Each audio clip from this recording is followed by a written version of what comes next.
Well, okay, ladies and gentlemen, it's another night out here on the road. Currently in Arkansas. Just got through the Ozarks, part of the Ozarks. About to hit Missouri here pretty soon, and well, I got a late night ahead of me. Driving until around midnight or so, and figured why not do another spooky trucker stories video. Why the hell not? I want to listen to spooky trucker stories. Might as well record myself listening to spooky trucker stories. So, let's hope that we got some good ones in the pipeline here.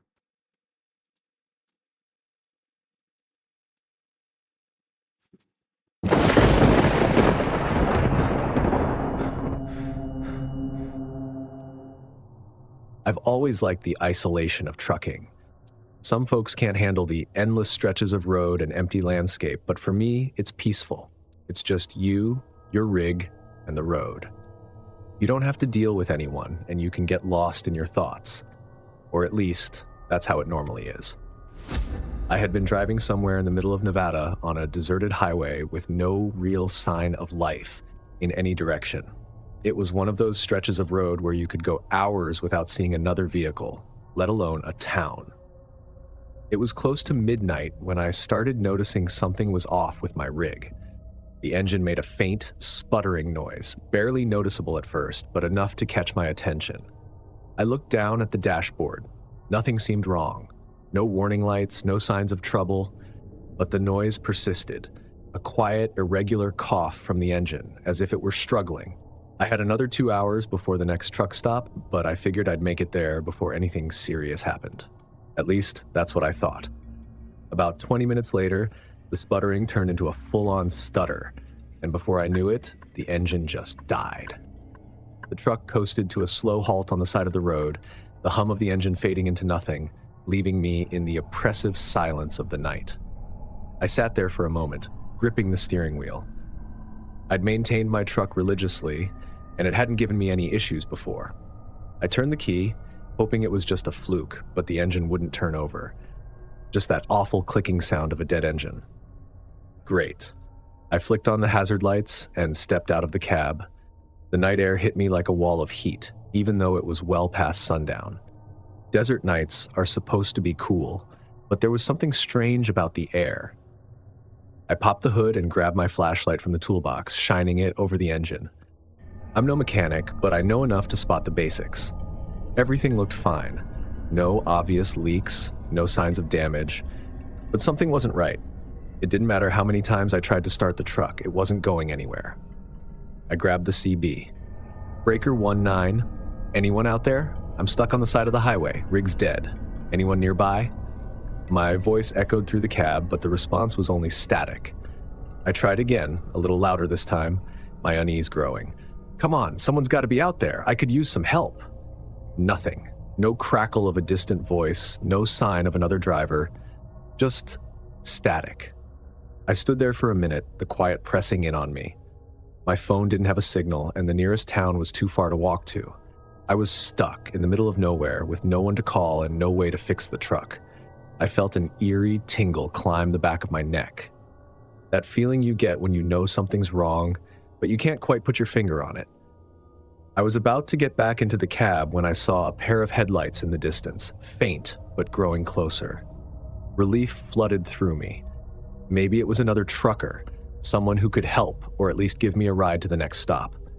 As the vehicle got closer, I could see it was an old, beat-up pickup truck. It rolled to a stop a few yards ahead of my rig, and a man stepped out. He was tall and lanky, his clothes worn and dusty, like he'd been on the road for days. There was something about him that immediately put me on edge. "You need some help?" he asked, his voice gravelly and low. For a second, I wasn't sure how to respond. Something about him felt off, but what choice did I have? I was stranded in the middle of nowhere, and I couldn't afford to be picky. "Yeah, my truck broke down," I said, forcing a smile. "I'm not sure what the problem is. It just died."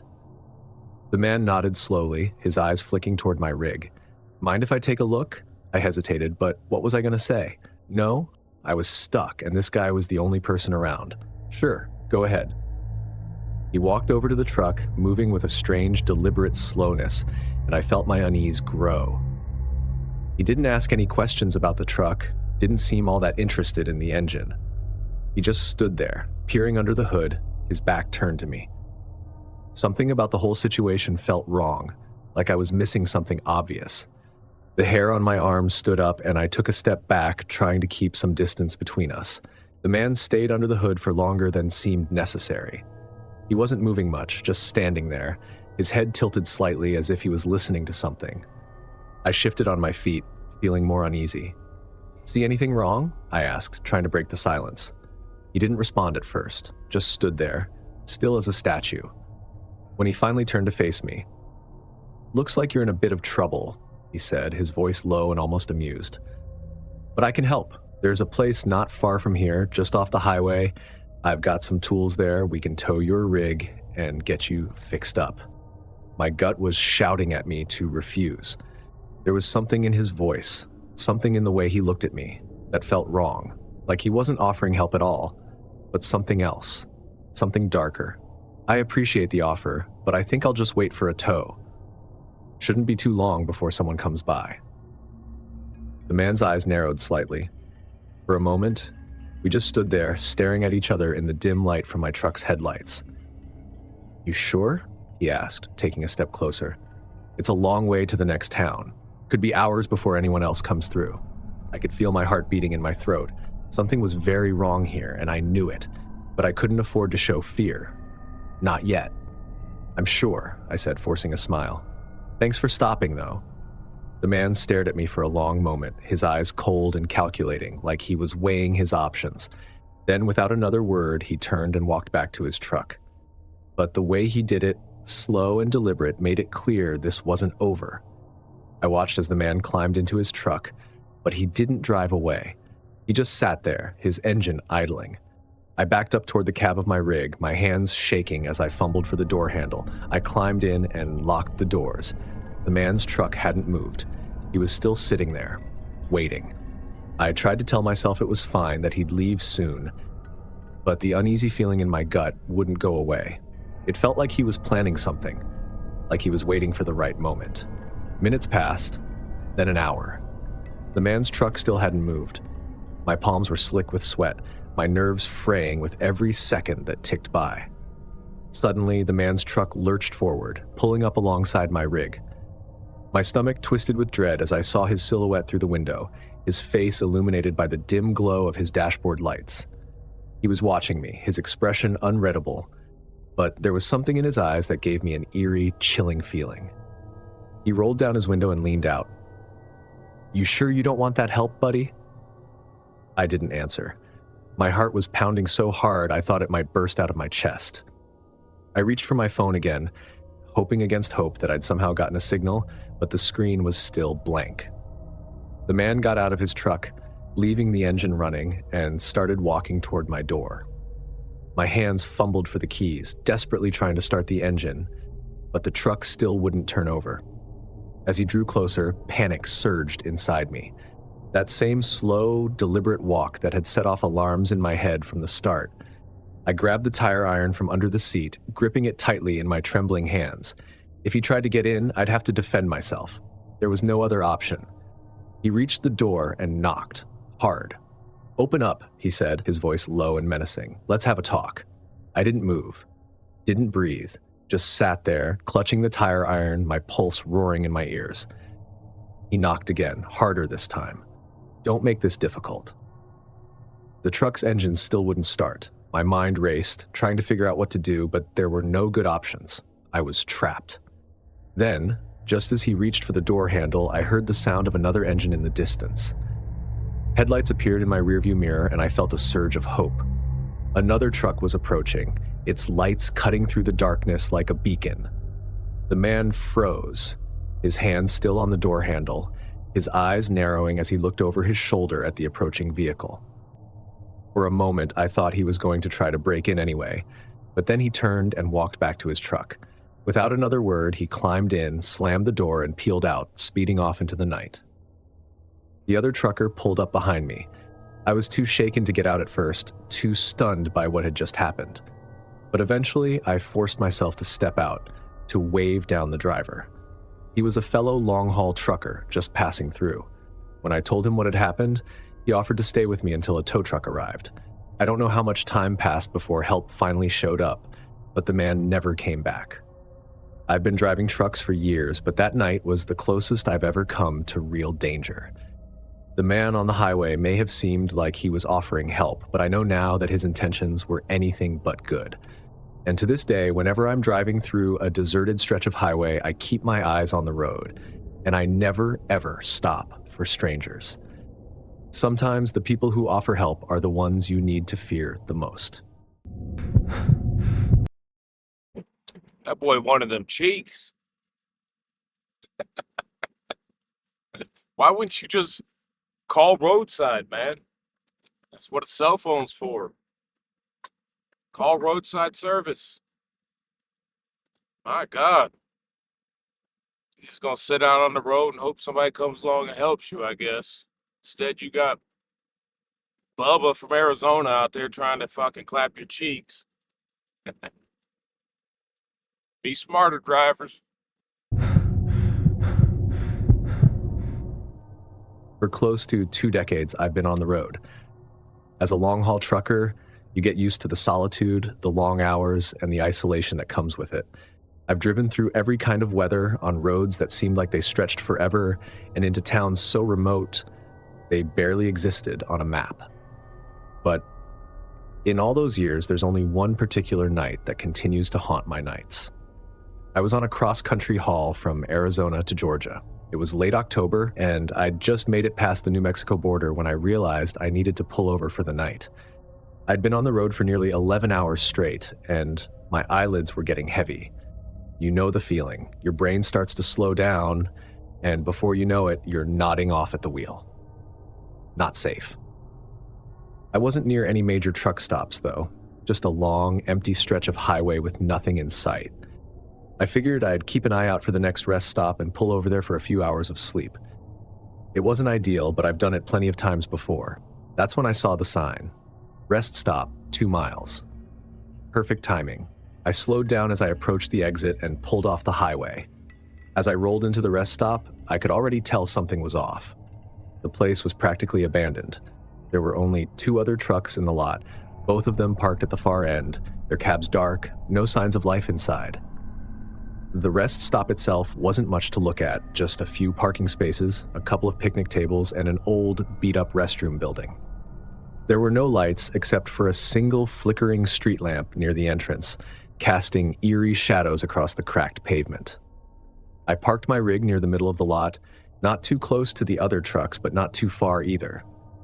Something about the isolation didn't sit right with me, but I figured I was just being paranoid. I cut the engine and sat there for a minute, letting the silence of the desert settle around me. It was unnervingly quiet. No wind, no crickets, no distant hum of traffic. Just dead, suffocating silence. I grabbed my thermos and took a long swig of coffee, hoping it would shake off the uneasy feeling creeping up my spine. But it didn't. After a few minutes, I decided to stretch my legs and use the restroom before settling in for some sleep. I grabbed my flashlight from the glove compartment and stepped out of the cab. The night air was cold and the ground crunched under my boots as I walked toward the restroom building. The restroom was in worse shape than I expected. The door hung slightly off its hinges and the walls were covered in graffiti. I pushed open the door and stepped inside. The smell hit me first, musty, damp, like the place hadn't been cleaned in ages. I flicked on the light switch, but nothing happened. I pointed my flashlight at the cracked tiles and peeling paint, trying to find the least disgusting stall to use. As I was doing my business, I heard it. The sound of footsteps. Soft at first, then louder, like someone was walking slowly around the building, circling it. I froze. The rest stop had been empty when I pulled in. No other cars had arrived, and the trucks parked at the far end were still dark and silent. So who the hell was walking around? I quickly finished up and stepped out of the stall. I listened carefully, straining to hear, but the footsteps had stopped. Maybe it was just my imagination. Maybe it was the wind or an animal or something else. I opened the door, shining my flashlight around the lot. Nothing. Just the same eerie silence and the dim glow of the street lamp flickering in the distance. I took a deep breath, trying to calm my nerves, and made my way back to my truck. I was halfway back to my rig when I saw him, a man standing by one of the picnic tables. I could barely see him in the dark. He was with his hands stuffed into the pockets of a heavy jacket, his face hidden by the hood pulled over his head. I stopped in my tracks, my heart skipping a beat. He hadn't been there when I'd gotten out of my truck. I was sure of it. I hadn't seen or heard anyone else when I pulled in. So where had he come from? I kept my flashlight trained on him, but he didn't move. He just stood there, completely still. I couldn't make out his face, but something about his posture, the way he stood there like he was waiting for something, made my skin crawl. I forced myself to keep walking, not wanting to show any sign of fear. As I got closer to my truck, I looked over my shoulder.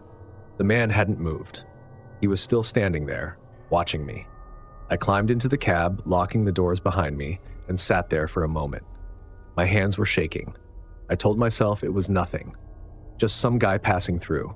Another trucker maybe. But why hadn't I seen him pull in? And why was he just standing there? I peeked out of the window, but the man was gone. I tried to relax, telling myself that everything was fine, that I was just tired. I lay down on the bed at the back of the cabin, figuring I'd try to get some sleep, but the unease I felt earlier had only grown worse. I couldn't stop thinking about the man by the picnic table, the way he'd been standing there watching me in the shadows. I turned off the interior light and lay in the darkness of the cab, listening to the silence outside. I couldn't escape the nagging feeling that I was being watched.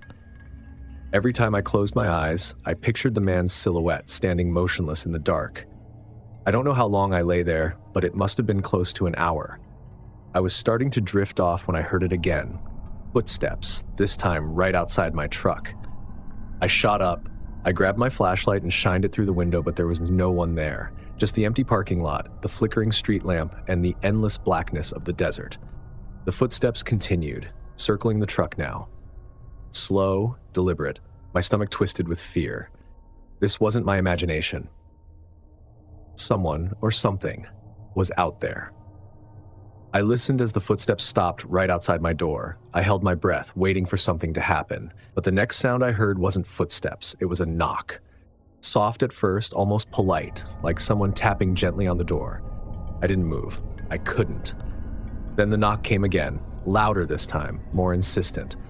I leaned forward, trying to peer through the window without making it obvious, but I couldn't see anyone, just the edge of the truck, bathed in the dim light of the street lamp. Then, from the other side of the cab, I heard it again. Another knock. Like someone, or more than one person, was tapping on both sides of the truck at once. I grabbed my phone, hands trembling as I dialed 911, but there was no signal. I cursed under my breath, knowing how remote the area was.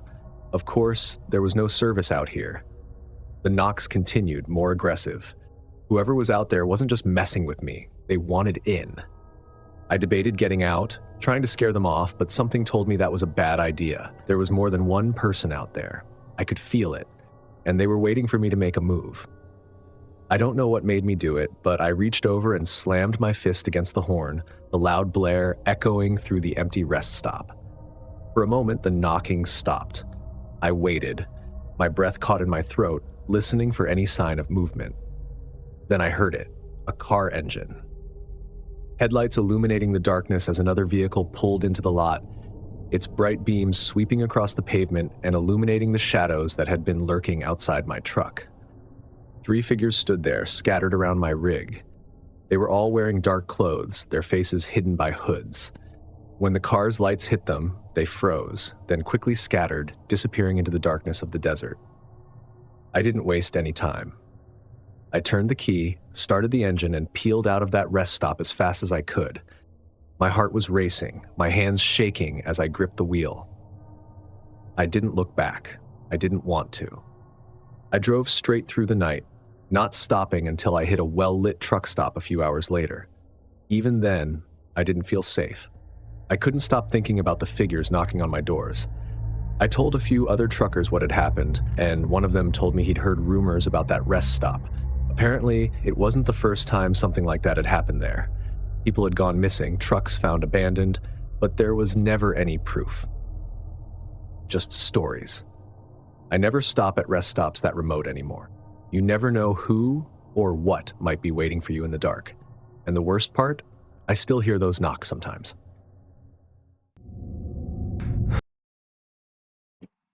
It's like, bro, dude, like, you're in a semi. Like, if you think that there's some killers outside or something, or people trying to rob you and you're in a remote restaurant stop, just drive off. You're in an 80,000-pound wrecking ball. You'll be fine. Just drive off. like, it's hard to like build up suspense. Like, oh my God, I'm trapped in here. No, you're not. Turn your key. Leave. It's that simple.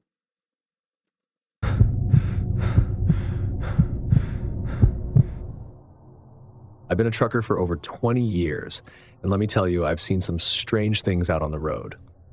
Long stretches of highway at night can play tricks on your mind.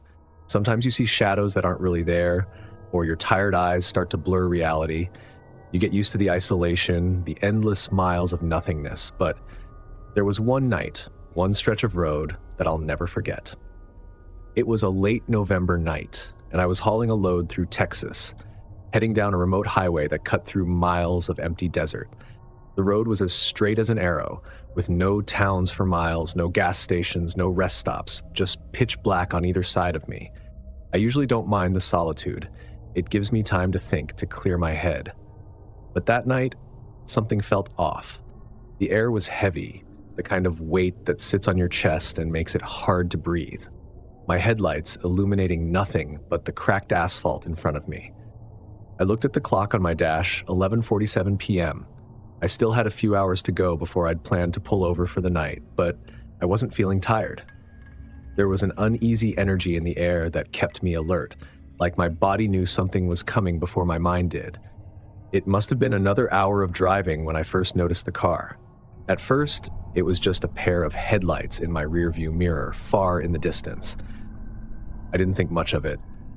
It's rare to see other vehicles out on roads like these at that time of night, but it's not unheard of. Maybe another trucker, maybe someone driving cross-country.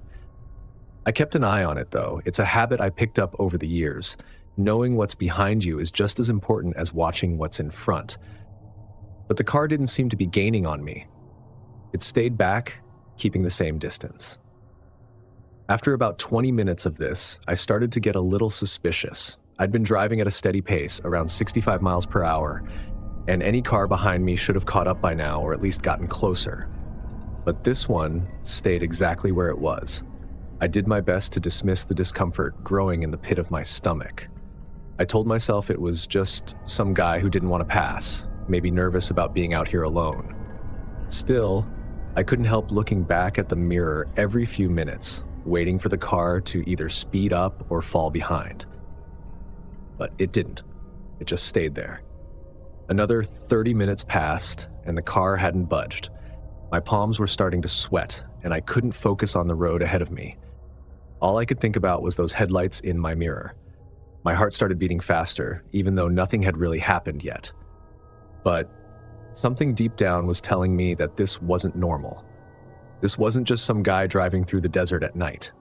There was something wrong. I took a deep breath, trying to steady myself. I'd been through worse. I'd driven through blizzards, nearly jackknifed on icy roads, and been stuck in dead zones where I couldn't get help for hours. This was just my imagination, I told myself. But no matter how many times I tried to push the fear aside, it kept creeping back in like a cold hand gripping the back of my neck. I turned up the radio, hoping to drown out my thoughts, but all I could find was static. Of course. Out here, stations are few and far between.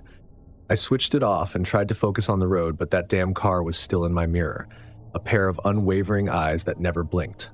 I'd had enough. I decided I was going to slow down and let the car pass me. If this guy was just messing with me, I'd call him out. If not, maybe he'd finally get the hint and go around me. I eased off the gas and watched the car in the mirror, expecting it to get closer, but it didn't. I slowed down more, down to 50 miles per hour, then 40. The car stayed exactly where it was, not getting closer, not falling behind. My heart was racing now. This wasn't possible. I slowed down even more until I was barely crawling along at 30 miles per hour. But still, the headlights in the distance didn't move. It was like they were glued to that spot in the mirror. What the hell was going on? I pressed the brakes, bringing my truck to a complete stop in the middle of the road. I sat there, staring into the rearview mirror, waiting for the car to catch up. But when I looked again, it was gone. The road behind me was empty. No headlights, no car, just darkness stretching out for miles.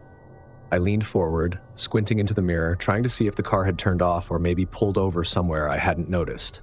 But there was nothing. A car couldn't just disappear like that.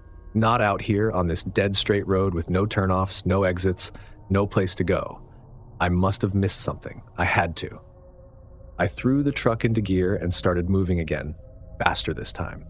My hands were slick with sweat and I could barely keep my grip on the wheel. My mind raced with explanations. Maybe the guy had turned off his lights, or maybe I just imagined the whole thing. But no matter how hard I tried to rationalize it, I had a nagging feeling that something was very wrong. I'd been driving for about 15 minutes when the headlights reappeared in my mirror. My stomach dropped. The car was back, same distance, same exact spot in my rear view. It was like nothing had happened, like it had never disappeared at all. My hands trembled on the wheel, and I could feel the panic rising in my chest. I didn't know what to do. I couldn't just stop again, not with whatever was happening behind me. And speeding up didn't seem to make a difference either. I tried to stay calm, tried to focus on the road ahead, but every few seconds, my eyes flicked back to the mirror, watching those headlights like they were some kind of predator stalking me. I thought about pulling over at the next gas station, but there wasn't one for another 40 miles, and something told me stopping wouldn't help. That's when the car started moving. I blinked, not sure if I was seeing things right, but no, it was getting closer now, slowly at first, but then picking up speed. My heart slammed against my ribs as I watched it approach. It wasn't swerving, wasn't flashing its lights, just coming straight for me, steady and fast. I floored it, speeding down the highway at 70, 80 miles per hour, but no matter how fast I went, the car kept gaining on me. It was like something out of a nightmare. The headlights filled my rear view, so bright I had to squint to see the road in front of me. Then the car was right on me, so close I could almost see the shape of it in my mirrors. I couldn't breathe. I couldn't think. I just knew I had to get away. But just as quickly as it had appeared, the car veered off into the darkness, disappearing from my mirror. I didn't stop until I hit the next gas station. A small, decaying place, the sort that looks like it's been untouched since the 70s. But I didn't care. I pulled into the lot, jumped out of my truck, and ran inside, my legs shaking so badly I could barely stand. The attendant looked at me like I was crazy, but I didn't care. I just needed to be around people, to feel like I wasn't alone anymore. After a few minutes of pacing, I told the attendant what had happened. He just shrugged and gave me a knowing look. "You're not the first trucker to see something strange on that road," he said. "Happens more than you'd think. Some folks say there's a haunted car that follows drivers out there, but it never actually does anything. Just scares the hell out of you." I didn't know what to say. Haunted? That couldn't be it. But then again, I couldn't explain what had happened either. I stayed at that gas station for an hour, long enough for my heart to stop racing and my hands to steady. I didn't want to get back on the road, but I didn't have a choice. Eventually, I forced myself to climb back into my truck and keep driving. I haven't taken that route since. I avoid it like the plague, because no matter how much I try to tell myself it was just my imagination, there's a part of me that knows whatever was out there that night, it wasn't normal. And I'm not sticking around to find out what happens if it catches you.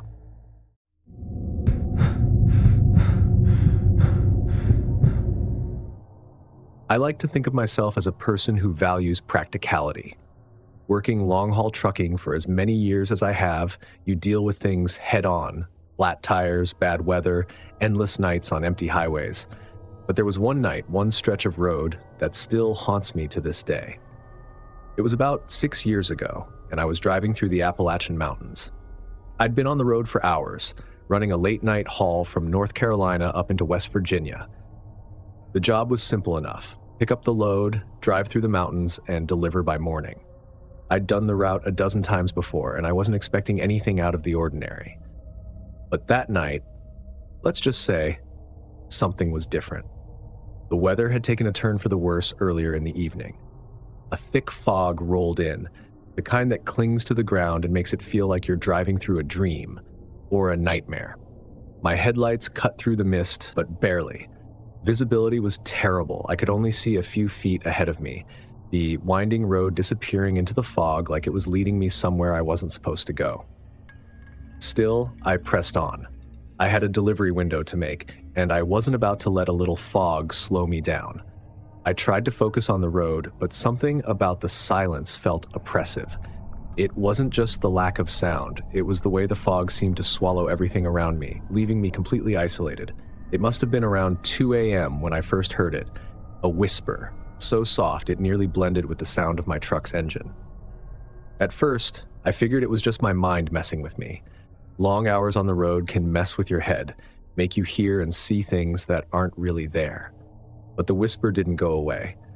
I turned my head slightly, listening, trying to make out the sound. It was soft, like someone was murmuring right behind me. I looked into the back of the cab, but of course there was no one. I shook my head, telling myself I was just tired, that I needed a break. But deep down, I knew that wasn't it. It wasn't just in my head. It was like it was inside the truck with me, lingering just behind my ears, slipping through the cracks of my sanity. I turned up the heat, hoping the warmth would wake me up a bit. The fog outside was thick as ever, and I couldn't afford to let my mind wander. But the whisper didn't stop. It grew louder, more insistent. I couldn't make out the words, but the tone, it was cold, almost angry. My skin prickled with unease. I tried to focus on the road, to push the sound out of my mind, but it was like trying to ignore a persistent itch. It was there, nagging at the back of my brain, making it impossible to think about anything else. About an hour later, things started to get worse.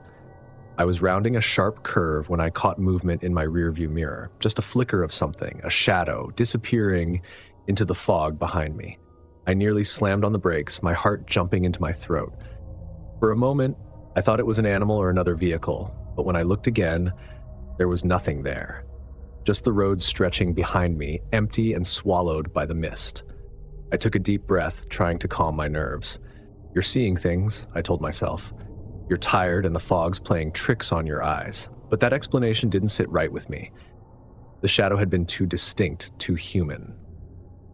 And it wasn't just that I'd seen something. It was the feeling that came with it. That prickling sensation on the back of my neck, like someone was watching me. I checked the rearview mirror again, my eyes scanning the empty road behind me. Nothing. Just fog and darkness. I gripped the wheel tighter and tried to shake off the feeling, but it wouldn't go away. By the time 4 a.m. rolled around, I was a mess of nerves. The whispering hadn't stopped, and the shadows in my mirror had become more frequent. Every time I looked back, I saw something, just for a split second, a figure standing in the fog, watching me. But when I blinked, it was gone. I was starting to think I was losing my mind. Maybe the isolation was getting to me. Maybe the fog, the late hour, and the stress of the job were pushing me to the edge. But then, something happened that I couldn't explain away. I was driving down a long stretch of road, the fog so thick I could barely see past the hood of my truck. The whispering had grown louder, almost frantic, but I still couldn't make out the words.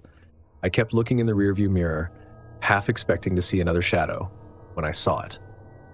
A face. I slammed on the brakes, my truck screeching to a stop in the middle of the road. My chest tightened, my heart hammering while I stared at the mirror, struggling to catch my breath. There, in the back seat of my cab, was a face, pale, expressionless, and cold. It stared at me through the reflection, its eyes dark and hollow. Terror gripped me, freezing me in place. I whipped around, dreading, to see someone sitting behind me. But the back seat was empty. I sat there for a moment, my heart thudding in my ears, trying to process what I had just seen. There was no way. No way someone could have gotten in the truck without me noticing. No way they could just disappear like that. I forced myself to breathe, my hands shaking as I gripped the wheel. I didn't want to look in the mirror again. I didn't want to see that face. But I had to know. Slowly, I looked up at the rear view. Nothing. Just the back seat, empty as ever. But that didn't make me feel any better. I could still feel it, whatever it was, lingering in the cab with me, watching, waiting. I needed to get out of there. I needed to keep driving, to put as many miles between me and this cursed road as possible. I started the truck again, my hands trembling as I gripped the wheel. I kept my eyes on the road ahead, refusing to look in the mirror no matter how much I wanted to. The fog was still thick, but I didn't care. I just needed to get away from whatever had found me in the mountains. Then, the radio crackled to life. At first, I thought it was just static, but as I listened closer, I realized it wasn't. There was a voice in the static, distorted and faint, like someone was trying to speak to me from miles away, and they were saying my name. Marie. I froze. The voice was low, guttural, like it was coming from deep within the earth. I reached out to turn off the radio, but before I could, the voice spoke again. Marie, don't look back. I yanked my hand away from the dial. I felt like I was going to be sick. The voice was still there, repeating the same phrase over and over again, each time growing louder, more desperate. Don't look back. I didn't want to. I knew that if I looked in the mirror again, I'd see something I couldn't unsee, but the voice, it was compelling me, pulling me toward the rear view, daring me to defy its warning. My hand trembled as I reached up, my fingers brushing the edge of the mirror. I had to know. I had to see. Slowly, I adjusted the mirror just enough to catch a glimpse of the back seat. And there it was again, the face, just staring at me. I slammed the mirror back into place and floored the gas pedal, speeding down the fog-covered road at a dangerous pace, but I didn't care. I needed to get away. The voice on the radio had grown louder now, a cacophony of distorted sounds, all screaming the same thing. Don't look back. I didn't dare. I kept my eyes on the road ahead, even as I felt the cold presence in the cab grow stronger, as if the face was moving closer, inching toward me. My hands shaking so badly I could barely control the wheel. I had no idea where I was, no idea if I was still on the right road.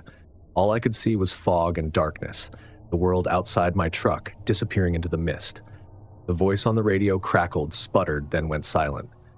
For a moment, there was nothing but the sound of my engine and my ragged breathing. And then, just as suddenly as it had started, the fog lifted. I kept going for hours until I made it to the next town. I pulled into a diner parking lot, my hands still trembling as I cut the engine. I sat there for a long time, trying to steady my breathing, trying to convince myself that what had just happened wasn't real. But no matter how hard I tried, I couldn't get rid of the sense that it really was. I didn't tell anyone what had happened. Who would believe me? A ghostly face in my rear view, a voice on the radio warning me not to look back. It sounded insane, even to me. But I know what I saw. I know what I heard. And to this day, I haven't driven through those mountains again, because no matter how much time passes, I can't forget that face. I can't forget the way it stared at me. I still hear the whisper sometimes late at night when I'm alone on the road. Don't look back. And I never did. All right. At least that one had a paranormal element to it. But semis don't have rear view mirrors in like the cab. It's not like a car. There's no window behind you to see. So there's no rear view mirror up here to adjust and look. Because there's no window to look out. So you can't look in a mirror and see into the back of your cab. It just doesn't exist. So this was obviously written by somebody who has never even been inside of a semi. And so although it had some good elements, with the mountain, traveling through the middle of the night in the mountains with all the fog and a supernatural element to it, which is the kind of stuff I like in my spooky stories, more so than just like, oh, some weird guy's trying to clap my cheeks in rural Arizona. Like the whole looking in the rearview mirror to see into the back of your truck is not a thing. Like, it's just not a thing. It's less of a thing. I'll put it this way. Looking in the rearview mirror to see into the back of your truck is less of a thing than driving through foggy mountains and a supernatural ghost in your truck. You have a higher probability of that happening than you having a rear view mirror in your truck to look out a back window that doesn't exist. So, with that, that's the last of the stories. So, if you like the video, consider throwing me a sub and comment down below if you like this kind of content. Any kind of feedback's always nice. I like seeing the feedback, and if you comment, I will respond. Even if you comment negative stuff, like one of the other videos, some guy was like, he just wrote boring, and it's like, well, then don't watch it, bro. Like, you ain't gotta watch it. That's the great thing about it. You don't have to watch the content, and boring kind of describes trucking in a nutshell. Like, it's just it's long hours, man. Long hours and a lot of fucking road. So, once again, that's the end of the video. I'm gonna end it here. I need to pull over up here and take the doggo out. And I might record another one since I've got hours and hours and hours to go. So, with that, peace and drive safe.